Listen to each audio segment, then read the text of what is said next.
Karachi police chief ने corruption में मुलविस अफसरान व एहलकारों के खिलाफ कार्रवाई का आगाज कर दिया है। रिश्वतखोरी और ऑर्गेनाइज्ड क्राइम चलाने वालों को बेनकाब करने के लिए ब्लैक कंपनी कायम की गई है।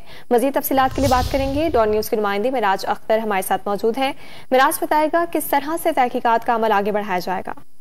जी देखिए, उनको सजा और जजा के अमल के हवाले से काम किया जा रहा है। पुलिस चीफ जो है गुलाम नबी मेमन, उनसे उन्होंने खुसूसी बातचीत की डॉन न्यूज से और उसमें इंकशाफ किया है कि एक ब्लैक कंपनी के नाम से खुफिया सेल बनाया गया है जो कि कराची के जो 108 थाने हैं और इनमें जो थानेदार तैनात हैं और हेड मुरर और दीगर जो यहाँ पर नौकरी करने वाले लोग हैं उन सब के खिलाफ इंक्वायरियां की जा रही हैं। 1 माह के दौरान इन इंक्वायरियों के नतीजे में इब्राहिम हैदरी, जमशेद क्वार्टर और मुबीना टाउन थाने के 3 जो है थानेदारों को मुअत्तल करके उनके ओहदों से हटाया गया और उनको गार्डन हेडक्वार्टर में रिपोर्ट करने की हिदायत की गई है। इसके साथ 10 से ज्यादा हेड मुरर हैं जो शहर के मुख्तलिफ थानों के हैं और दीगर पुलिस एहलकार हैं, उनके खिलाफ भी कार्रवाई की गई है।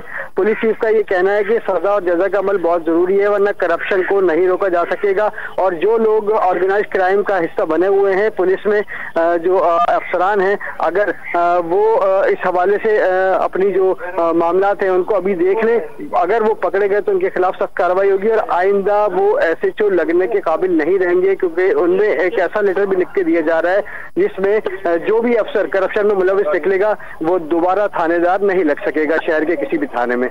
एडिशनल IG कराची ने करप्शन में मुलविस अफसरान व एहलकारों के खिलाफ कार्रवाई का आगाज किया है और कराची के थानेदारों के खिलाफ खुफिया इंक्वायरी शुरू की गई है। ऑर्गेनाइज्ड क्राइम चलाने वालों को बेनकाब करने के लिए ब्लैक कंपनी कायम की है, जिसके तहत जराइम की सरपरस्ती पर 3 SHOs बरतरफ किए जा चुके हैं। और कराची पुलिस चीफ ने इस हवाले से बताया है कि ये कंपनी उन तमाम तर अफसरान व एहलकारों के खिलाफ कार्रवाई करेगी जो कि मुलविस होंगे। मिराज अख्तर ने इस पर हमें अपडेट किया।